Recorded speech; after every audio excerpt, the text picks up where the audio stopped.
안녕하세요, 장신입니다. 오늘 여러분과 좀 나눌 이야기는 이동 경찰입니다. 뭐 잘 모르겠지만 기차 안에서 독립운동가를 잡는 그런 이미지가 있죠. 여러분 혹시 보시는지 모르겠습니다만 영화 밀정에도 나옵니다. 송강호하고 이제 조선 총독부 경찰들이 의열당 관계자들이 폭탄을 운반하는 장면을 이제 체포하려고 기차 안에서 이제 검문하는 모습이 나오죠. 과연 그 사람들은 이동 경찰일까 아닐까? 자, 여기부터 시작합니다. 어떻게 보면 독립운동가를 색출하는 경찰, 기차 속의 경찰 이미지가 강한데 실체가 조금 다릅니다. 요거는 언제 생겼고 그리고 어떻게 운영되었는가 하는 부분들을 천천히 살펴보겠습니다. 자, 그러면 아무래도 이동경찰이 무엇인가 사람들의 기억 속에서 나오는 장면들을 봐야 되겠죠. 우리가 알고 있는 장면이 있습니다. 특히 이제 조선 사상범죄 수사 실화집이라고 해서 1934년에 조선 총독부 경무국 보안과에서 낸 비밀 자료가 있습니다. 뭐냐면 말 그대로 고등경찰들이 독립운동가 또는 이제 뭐 사회주의 운동가들을 체포하는 과정들에 우리가 얼마나 고생했나 하는 것들을 모아놓은 일화집들입니다. 뭐 비밀 자료이긴 하지만 자기들끼리 이제 노하우를 공유하기 위해서 만들어 놓은 자료죠. 여기에 보게 되면 한 재미있는 해고가 하나 있습니다. 이쪽에 제가 가볍게 보면 1933년 9월 만주 봉천행 3등 열차에 양복에 로이드 안경을 걸치고 회색 중절모로 둘러쓴 35세 정도의 청년이 타고 있었습니다. 이거 물론 이제 경찰의 시각이죠. 먼저 검색을 하는 거죠. 어디까지 가요? 하면서 이제 기차표를 자료하니까 봉천행 그리고 이제 뭔가 증명서를 보여주는 거죠. 어디서 왔는지 하니까 원래 상해에서 왔다고 합니다. 상해? 거기는 대한민국 임시정부부터 해서 되게 불정산인들이 상당히 많은 곳인데 이상한데? 근데 보니까 증명서는 상하이 파견 헌병대 대장의 증명서예요. 아, 내가 일본 제국을 위해서 일하고 있는 사람입니다. 라고 청년이 이야기했어요. 아, 뭔가 수상하다. 그래가지고 이제 무조건 다음 역에서 내리게 만들어요. 내려가지고 해보니까 이 사람 독립운동하는 사람이네. 라고 해서 이제 자기들의 예리한 눈썰미 그리고 감각 이런 것들을 자랑하게 되죠. 자, 이거는 이제 경찰이 바라보는 이제 이동경찰의 모습이고 다른 한편으로 독립운동가들은 이동경찰의 이미지를 잘 남기지 않습니다. 근데 또 한 유학생이 남긴 해고가 있어요. 자기가 이제 방학 중에 고향으로 돌아가는데 집이 이제 평북이에요. 그런데 경찰이 보더니만 다짜고짜 내리라고 하면서 이제 내가 왜 내리냐 하니까 폭력을 행사하면서 강제로 끌어내렸다는 것들이 있죠. 뭐 이동경찰이 올라오는 순간 눈을 마주칠 수 없는 그 두려움들, 또 나 시비 걸면 어떡하지? 이런 느낌이 있다는 거죠. 아마 이 유튜브를 보시는 분 중에서 나이가 저하고 좀 비슷하신 분들, 80년대 대학을 다니신 분들 같으면 약간 비슷한 느낌 받으실 거예요. 왠지 전경만 봐도 두렵고 눈을 마주치지 않고 내가 좀 회피하고 싶은, 요즘 경찰들은 너무 친절해서 오히려 와서 말을 걸고 싶은 거죠. 과거에 그런 경찰의 이미지가 있었습니다. 자, 어쨌든 이동경찰은 되게 무섭고 나에게 시비를 걸고 일단 뭐든지 만들어낼 것 같은 사람이라는 것이죠. 이게 우리가 알고 있는 이동경찰의 이미지예요. 뭐 영화나 드라마나 소설 같은 데서도 반복적으로 재생산됩니다. 자, 그러면 이 이동경찰은 언제부터 생겼고 어떻게 운영되고 어떤 문제가 있었는가를 다시 한번 자세히 살펴보겠습니다. 자, 이 이동경찰은 원조는 프랑스입니다. 프랑스 제3공화국인데요. 좀 특별하게는 특별법을 만들어서 전국을 단위로 하고 있습니다. 제가 전국을 단위로 한다고 했는데요. 어떻게 보면 별도의 경찰기관이 있다는 거죠. 요거는 뒤에 설명하면서 왜 이것을 강조했는지 다시 한번 말씀드리겠습니다. 일본에서는 1922년부터 이 이동경찰이 실시됩니다. 자, 일본은 여러분 일본 한번 가보신 분들 알겠지만 한국보다도 철도망이 엄청납니다. 잘 아시다시피 일본은 뭐 이제 철도 덕후들도 엄청나게 많죠. 뭐 우리가 상상할 수 없을 정도의 철도에 대해서 예민한 감각을 가지고 그것을 정보를 공유하고 있습니다. 그러니까 철도가 아주 일찍부터 발달했다는 거죠. 또 한편으로 철도는 제국의 상징, 뭐 제국주의 상징 이렇게 볼 수 있습니다. 자, 철도망이 확장되고 철도로 이동하는 사람이 늘어나니까 당연히 철도를 이용한 범죄, 철도에서 일어나는 범죄들이 늘어나게 되는 것들이죠. 그러면 이 철도라는 이동 공간에서의 범죄를 어떻게 예방하고 단속할 것인가 하는 것이 경찰들의 문제가 되는 것들이죠. 자, 이것을 해결하기 위해서 이제 이동경찰이라는 것들이 만들어지게 되는 겁니다. 이동경찰은 하나 좀 차이가 둘 게 있어요. 뭐냐면 철도경찰과 달라요. 지금도 이제 철도경찰이 있죠.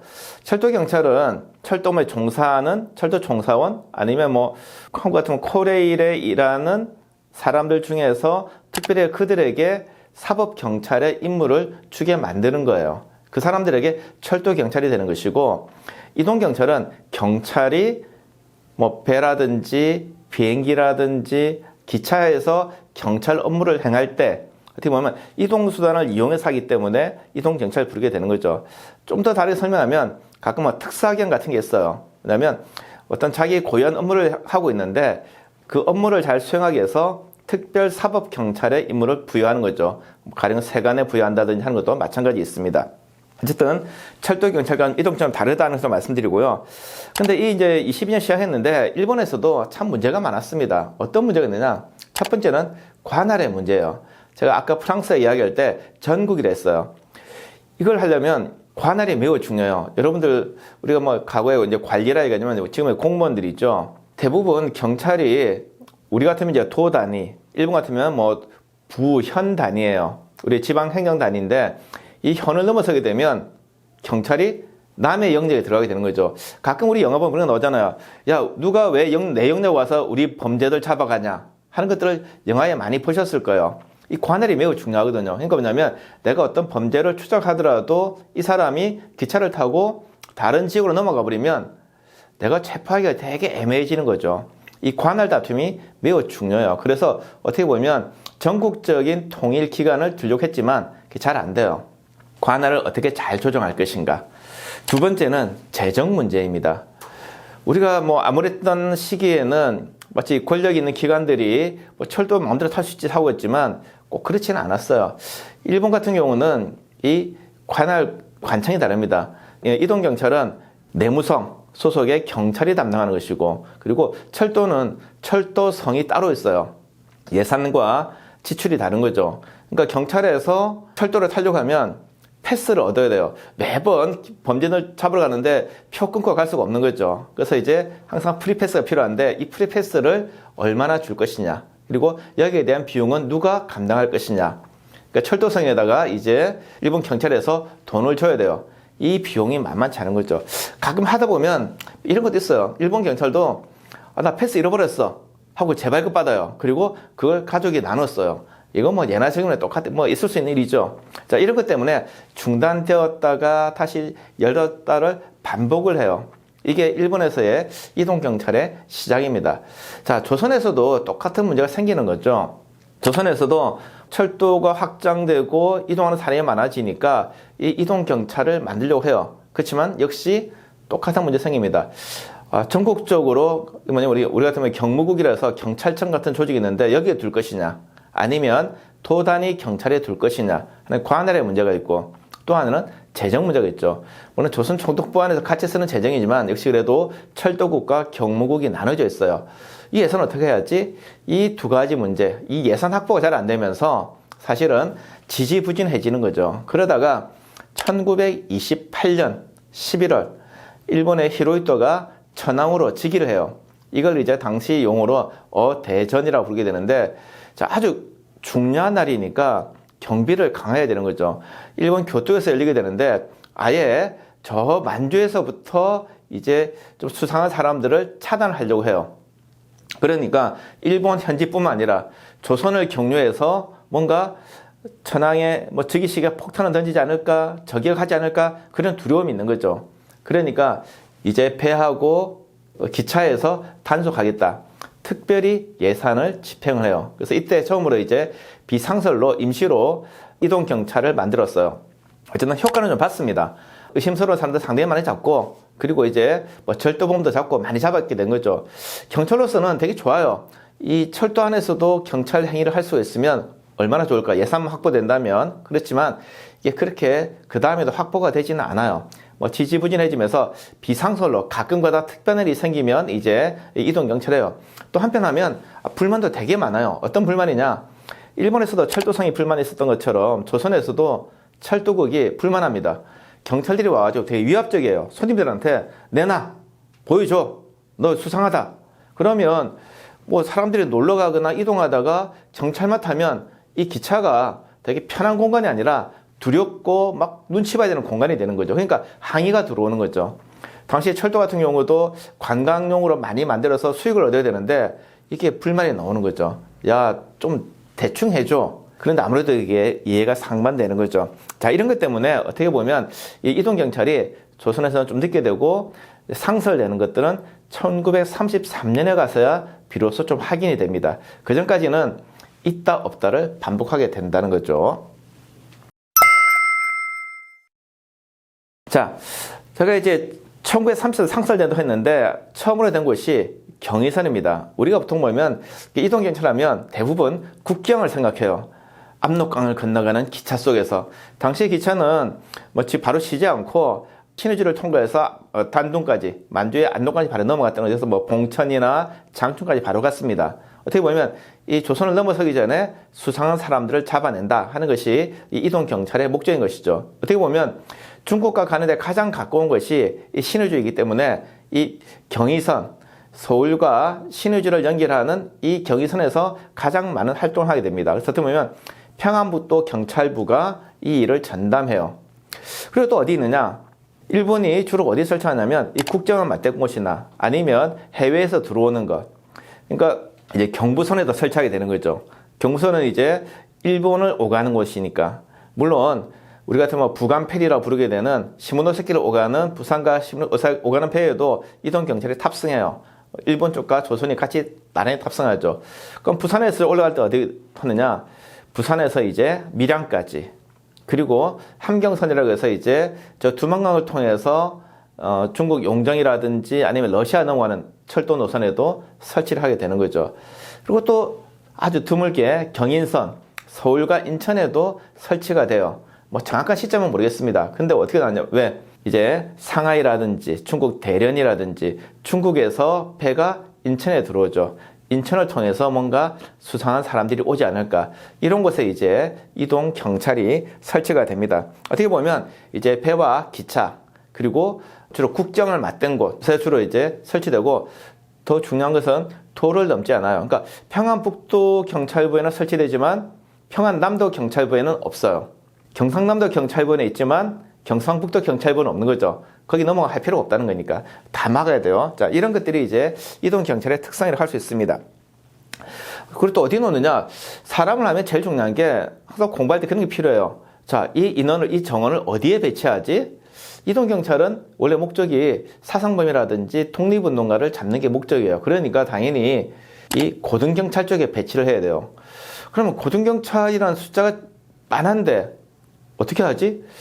평안북도하고 경상남도 쪽을 한번 보니까 고등경찰의 절반이 이동경찰이에요.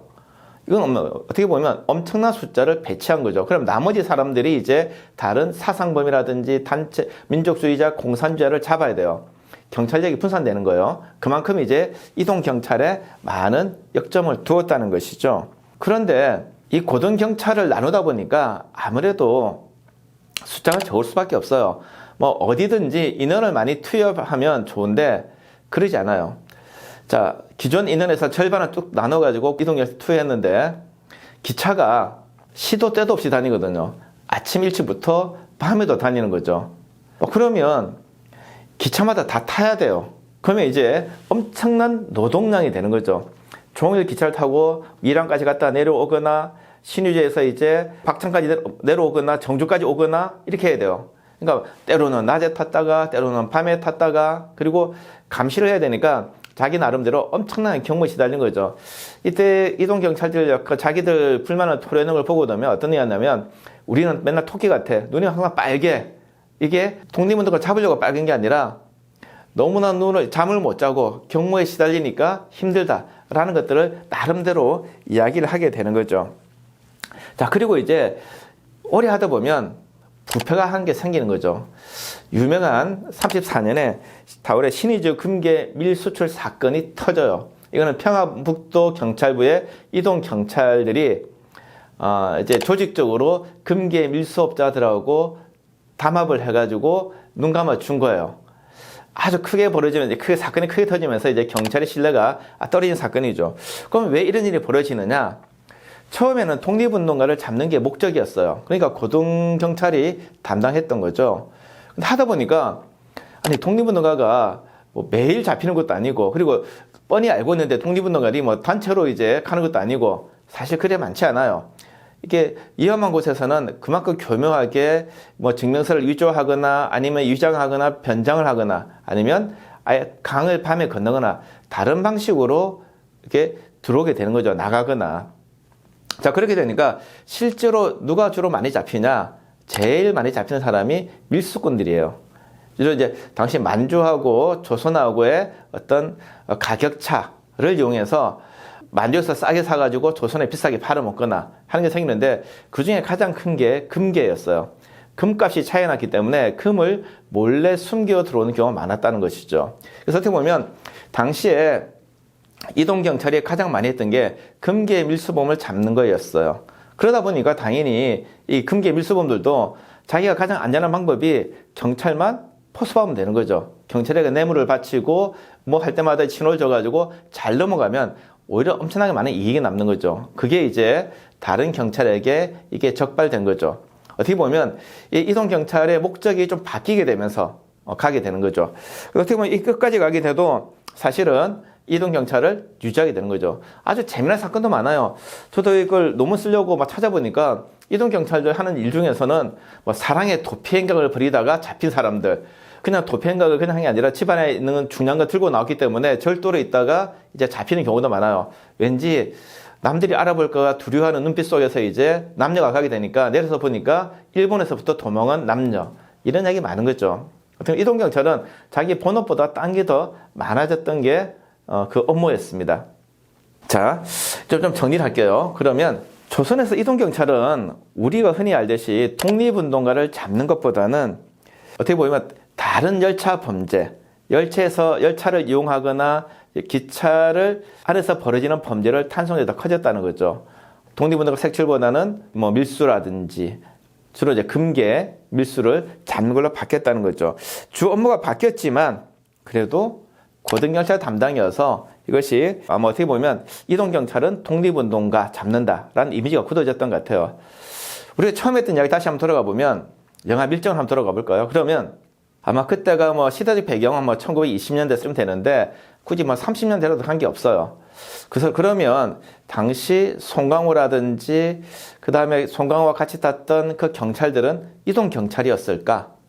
한번 질문해 볼 수 있는 거죠. 생각해보면 이동경찰은 아니었어요. 이동경찰은 뭐 평북이라든지 그 지역에 상주하는 경찰인데 거기는 이제 경기도 경찰 소속이었거든요. 어떻게 보면 특별한 임무를 띠고 기차표를 끊고 타서 수행하던 사람인 거죠. 그래서 보면 기차를 탔다고 해서 모두가 이동경찰은 아니다 라고 알 수 있는 것이죠. 어쨌든 이 시간에서는 우리가 흔히 알고 있는 독립운동가 잡는 이동경찰이 무엇이었는가 하는 것들을 좀 살펴보았습니다. 자, 오늘 여기까지 하겠습니다. 감사합니다.